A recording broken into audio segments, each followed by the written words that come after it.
अस्सलाम वालेकुम। हमारे पास टोयोटा करोला 2016 मॉडल आई है। तो उस गाड़ी का जो है गियर आवाज़ कर रहा था 100 की स्पीड पे, जो है हल्की सी साउंड दे रहा था। सो हमने ये लिखी मोली की गियर ऑयल एडिटिव मंगवाया है और इस गियर ऑयल में ऐड करके उसमें डालने लगे हैं।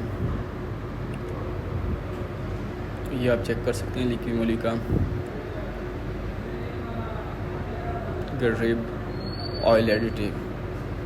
और इधर गाड़ी के गियर वाला नट खोल के डालने लगे हैं और इसके बाद गाड़ी ड्राइव करेंगे और ये मसला हल हो जाएगा इंशाल्लाह।